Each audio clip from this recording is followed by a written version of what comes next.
parents said, well, you should learn to teach. My father told me I should become an agent. I never did.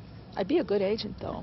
Well, these days, Bette Midler doesn't even need an agent. A few months ago, she came out with the smash hit movie Down and Out in Beverly Hills.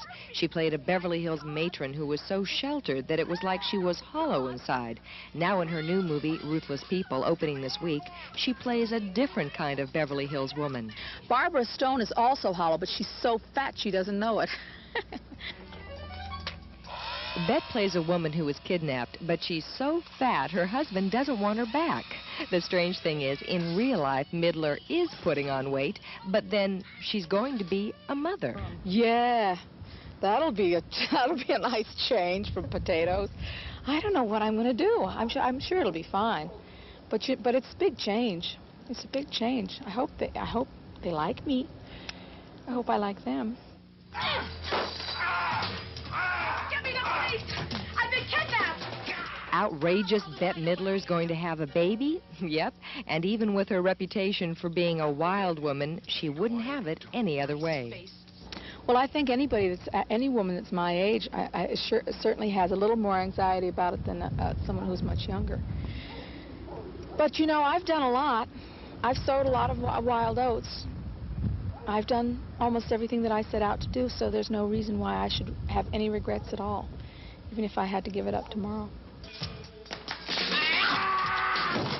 What people don't realize is that a lot of Bette's outrageousness is only an act. Her wild image is only part of what she's really like. It's just about 50-50. You know, it's my work and it's what my imagination has led me to, but it's not the way I live. You know, I couldn't live like that every day. And once you know that, I believe you're safe. You can separate the truth, which is what you live every day, from the fiction and the fantasy and the unreality, which is what happens to you when you are in the public eye or when you are on stage or in the pictures. Action!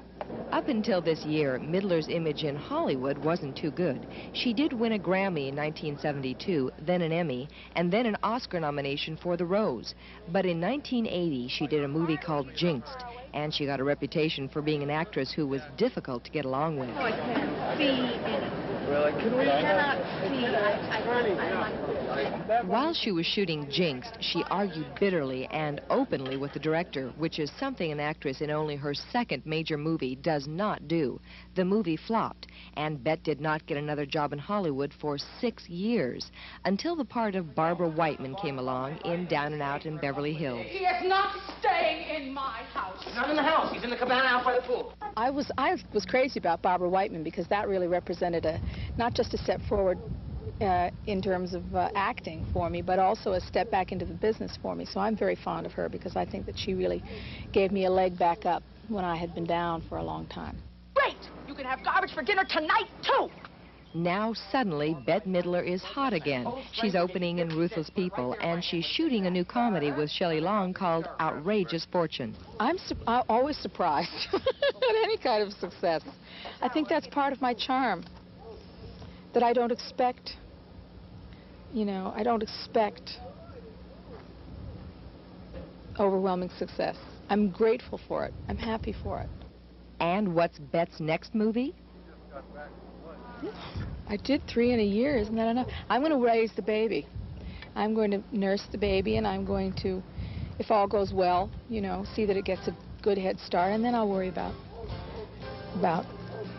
what's next.